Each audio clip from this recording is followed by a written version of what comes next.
নমস্কার। গ্রেট নিকোবর দ্বীপ নামটা শুনলেই চোখের সামনে ভেসে ওঠে নীল জলরাশি আর শান্ত ঘন সবুজ রেন ফরেস্ট। কিন্তু অবাক করা বিষয় হল এই প্রাকৃতিক স্বর্গের মতো দ্বীপটি এখন ভারতের অন্যতম চর্চিত এবং বিতর্কিত একটি মেগা প্রজেক্টের কেন্দ্রবিন্দু। আজকের এই বিশ্লেষণে গভীরে গিয়ে দেখার চেষ্টা করা যাক এই বিশাল রূপান্তর কি ভারতের জন্য একটি দুর্দান্ত কৌশলগত জয় নাকি এক ভয়াবহ পরিবেশগত বিপর্যয় সূচনা। চলুন শুরু করা যাক। এই পুরো বিষয়টির গভীরে যাওয়ার জন্য আলোচনাটিকে 5টি মূল ভাগে ভাগ করা হয়েছে। প্রথমে দেখা যাক এর কৌশলগত গুরুত্ব, এরপর মাল্টি-বিলিয়ন ডলারের পরিকল্পনা, জীববৈচিত্র্যের উপর সম্ভাব্য প্রভাব, আদিবাসীদের অধিকারের প্রশ্ন এবং সবশেষে এখানকার ভূতাত্ত্বিক ঝুঁকি। তো প্রথমেই আসা যাক প্রথম পর্বে, একটি কৌশলগত দ্বীপ ঘাঁটি হিসেবে গ্রেট নিকোবরের গুরুত্ব। ইন্দো প্যাসিফিক অঞ্চলের ভূরাজনীতির প্রেক্ষাপটে এটি ঠিক কতটা জরুরি?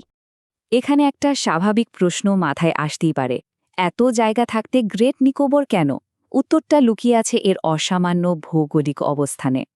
দ্বীপটি ইন্দোনেশিয়ার সুমাত্রা থেকে মাত্র 150 থেকে 175 কিলোমিটার দূরে।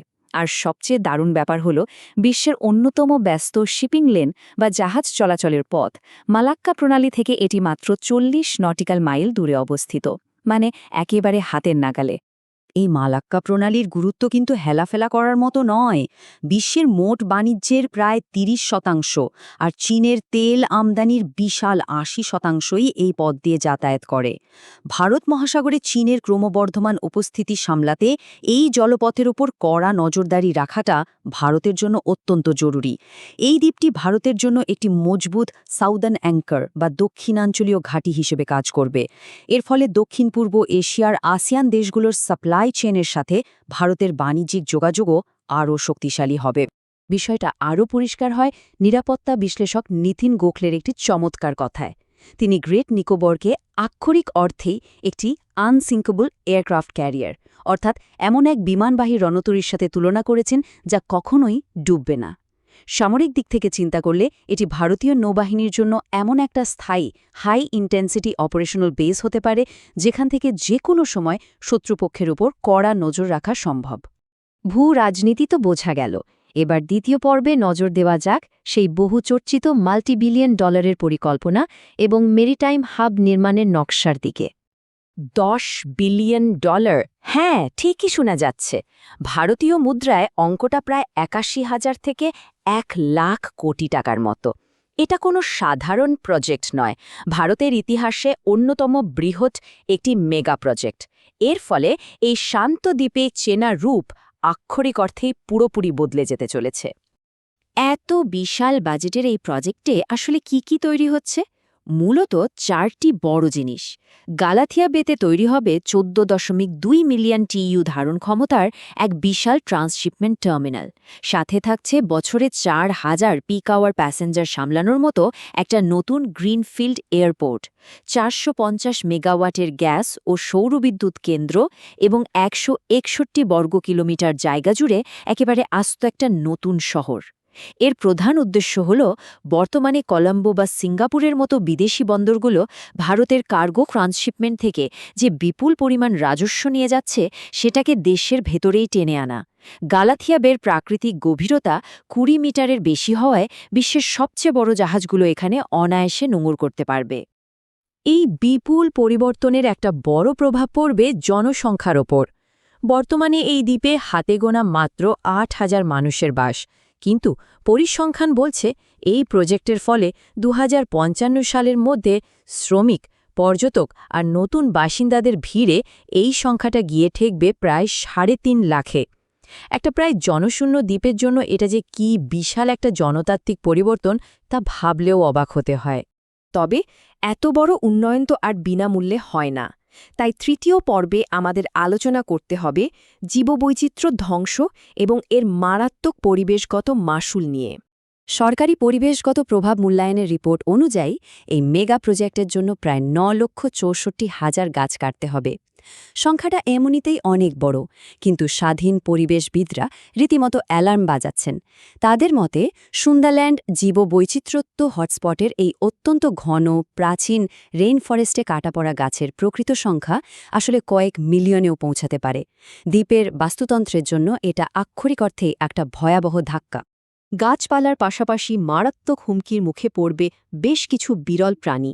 যেমন ধরা যাক, গালাথিয়া বে হচ্ছে বিশ্বের সবচেয়ে বড় সামুদ্রিক কচ্ছপ জায়েন্ট লেদারব্যাক টার্টলের অন্যতম প্রধান প্রজনন ক্ষেত্র।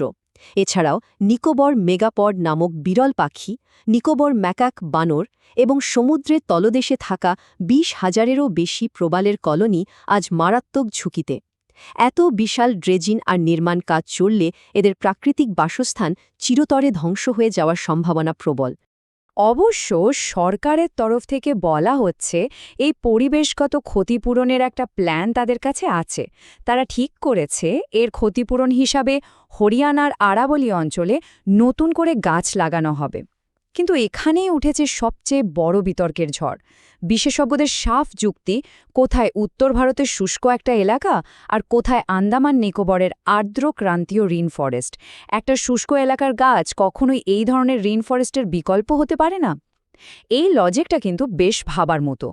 পরিবেশের পাশাপাশি আরও একটি অত্যন্ত স্পর্শকাতর বিষয় জড়িয়ে আছে এখানে। চতুর্থ পর্বে আলোচনা করা যাক আদিবাসীদের অধিকার এবং এর সাথে যুক্ত মানবিক সংকট নিয়ে। 229 সংখ্যাটা খুব ছোট্ট মনে হতে পারে, কিন্তু এর গুরুত্ব অপরিসীম। এটি হল সম্পেন উপজাতির আনুমানিক লোকসংখ্যা।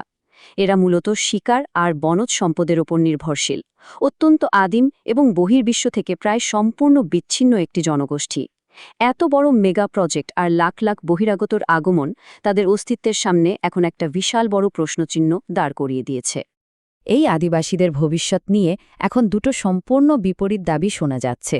সরকারের দিক থেকে স্পষ্ট আশ্বাস দেওয়া হচ্ছে যে কোনো আদিবাসীকে তাদের ভিটেমাটি থেকে সরানো হবে না, উল্টে তাদের সংরক্ষিত এলাকার পরিমাণ নাকি আরও বাড়ানো হবে। অন্যদিকে মানবাধিকার সংগঠনগুলোর আশঙ্কা একেবারে অন্যরকম। তাদের মতে বাইরের লোক এলে অচেনা সব রোগব্যাধিও ছড়াবে। যেহেতু এই আদিবাসীদের সরিয়ে বাইরের সাধারণ রোগেরও কোনো ইমিউনিটি নেই, তাই এসব রোগ তাদের জন্য মহামারীর আকার নিতে পারে। এমনকি তাদের হয়ে যেভাবে এই প্রজেক্টের আইনি সম্মতি জোগাড় করা হয়েছে তার বৈধতা নিয়েও আদালতে গুরুত্বপূর্ণ প্রশ্ন উঠেছে। সবশেষে পঞ্চম পর্ব আমাদের আলোচনা করতে হবে এখানকার ভূতাত্ত্বিক এবং প্রাকৃতিক বিপর্যয়ের চরম ঝুঁকি নিয়ে, যেটা হয়তো সবচেয়ে বেশি উদ্বেগের বিষয়। এই অঞ্চলের টেকটনিক ইতিহাস ঘাটলে একটু ভয়ই লাগে। আন্দামান ও নিকোবর দ্বীপপুঞ্জ একেবারে সিসমিক জোন 5-এ অবস্থিত, মানে যাকে বলে প্রচণ্ড ভূমিকম্প প্রবণ এলাকা। একটু ফিরে তাকালে দেখা যাবে 1881 সালের সেই 7.9 মাত্রার ভয়ঙ্কর ভূমিকম্প বা 2004 সালের বিধ্বংসী সুনামি, যার ফলে গ্রেট নিকোবর দ্বীপের দক্ষিণ প্রান্তের 3 থেকে 4 মিটার অংশ এক ধাক্কায় সোজা সমুদ্রে তলিয়ে গিয়েছিল। এখন প্রশ্ন হল, এমন একটা চূড়ান্ত অস্থির ভূতাত্ত্বিক ফল্ট লাইনের উপরে 2028 সালের মধ্যে ফেজ 1-এর এই বিশাল নির্মাণ কাজ শেষ করার লক্ষ্যমাত্রা কি আদৌ নিরাপদ? আর ঠিক এই শঙ্কা থেকেই নৌবাহিনীর অবসরপ্রাপ্ত রিয়ার অ্যাডমিরাল সুধীর পেল্লাই এই পুরো প্রজেক্টটিকে একটা ফরওয়ার্ড লায়াবিলিটি বা ভবিষ্যতের ঘাড়ের বোঝা বলে আখ্যা দিয়েছেন। এটা একটা খুবই শক্তিশালী পাল্টা যুক্তি। একবার ভাবলে বোঝা যায়, যেখানে টেকটনিক প্লেটের একটু নড়াচড়াতেই আস্ত ভূমির সমুদ্রে তলিয়ে যাওয়ার ভয় আছে, সেখানে এত বিলিয়ন ডলারের কৌশলগত আর বাণিজ্যিক সম্পদ তৈরি করে রাখাটা কি সত্যি একটা স্মার্ট সিদ্ধান্ত? তাহলে দিনের শেষে এই সব কিছুর মানে কি দাঁড়াচ্ছে?